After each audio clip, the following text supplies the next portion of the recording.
drones, cruise missiles, and ballistic missiles towards the state of Israel. Bro, ఈ మధ్య ఎక్కడ చూసినా డ్రోన్ అటాక్స్ జరుగుతున్నాయి అలా ఇలా అంటున్నారుగా.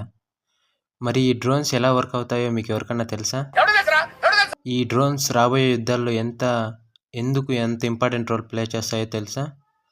ఇవన్నీ తెలుసుకోవాలంటే మన వీడియోకి ఒక లైక్ చేయండి, అలాగే ఛానల్ని సబ్స్క్రైబ్ చేసుకోండి. రండి తెలుసుకుందాం about war drones. War drones అంటే అవి వితౌట్ ఏ మనిషి, అంటే ఇప్పుడు మనిషి లేకుండానే మనము దాన్ని ఇక్కడుండే కంట్రోల్ చేయొచ్చు అన్నమాట. మామూలుగా మనం యూజ్ చేసే డ్రోన్స్ లాగా ఉండవు. అవి ఒక ఏరోప్లేన్ మోడల్లో ఉంటాయి, కానీ కొద్దిగా లైట్ వెయిట్గా ఉంటాయి. అంటే దాని వెయిట్ వచ్చి అరౌండ్ ఒక 300 to 400 kgs లాగా అప్ టు 5000 kgs హైయెస్ట్గా ఉంటాయి అన్నమాట.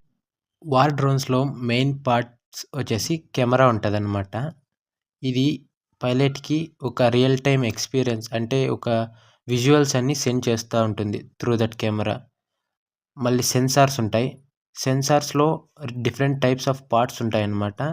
అందులో gyroscope, accelerometer, barometer and computer ఇలాంటివన్నీ ఉంటాయి.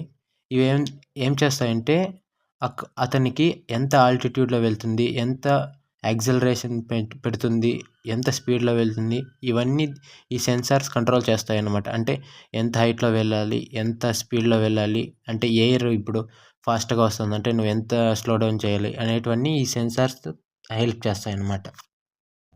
అలాగే క్యాన్ బ్యాన్ అని ఒక పార్ట్ ఉంటుంది. ఆ క్యాన్ కార్డ్ అని ఇంకోటి ఉంటుంది. అక్కడ ఏం చేస్తుందంటే అది స్టెబిలిటీగా ఉందా లేదా, ఫ్లైట్ స్టెబిలిటీ కంట్రోల్ చేస్తుందా లేదా, ఇవన్నీ చూసుకుంటుంది అన్నమాట. అలాగే దానికి వెనకబాల పార్ట్లో ల్యాండింగ్ గేర్ అని ఒకటి ఉంటుంది. అది ఏం చేస్తుందంటే అది టేక్ ఆఫ్, అంటే ఇప్పుడు డ్రోన్ టేక్ ఆఫ్ కావాలంటే దానికి హెల్ప్ చేస్తుంది. అలాగే గైడెడ్ మ్యూనిటేషన్ అని ఒకటి ఉంటుంది. అక్కడ మిసైల్స్ కానీ బాంబ్స్ కానీ అవన్నీ క్యారీ చేసి, అంటే ఇప్పుడు మనం ఒక ప్లేస్ని అటాక్ చేయాలనుకోండి, అక్కడ దానికి అటాచ్ చేసి ఉంటాం. అది డైరెక్ట్గా పై ఆ ప్లేస్ని అటాక్ చేసి ఆ బాంబ్స్ని లేదంటే మిసైల్స్ మనము దానికి అటాచ్ చేసి ఉంటాం కదా, దానిపై అది అటాక్ చేస్తుంది అనమాట. అలాగే ఇవన్నీ రన్ అయ్యేకి ఒక బ్యాటరీ ఉంటుంది, విచ్ ఈజ్ హైబ్రిడ్ అనమాట. అంటే ఫ్యూయల్లోనూ రన్ అవుతుంది, మళ్ళీ బ్యాటరీ కూడా ఉంటుంది అన్నమాట. అలాగే జీపీఎస్ మాడ్యూల్, అంటే ఏ లొకేషన్లోకి వెళ్తుంది, ఎలా వెళ్తుంది అన్నీ తెలుసుకుంటుంది అనమాట జీపీఎస్ మాడ్యూల్. అలాగే 2 యాంటెనా ఉంటుంది. అంటే యాంటెనా అంటే తెలుసు కదా మనకి, అది సెండ్ మళ్ళీ రిసీవ్ చేస్తుంది అనమాట సిగ్నల్స్ని, ఎక్కడ వెళ్తుంది, ఎలా వెళ్తుంది అదన్నీ. అలాగే మోటార్ ఉంటుంది ఇవన్నీ రన్ చేయడానికి. వెనకమాల ఒక టైల్ అంటే హుక్ లాగా ఉంటుంది అనమాట.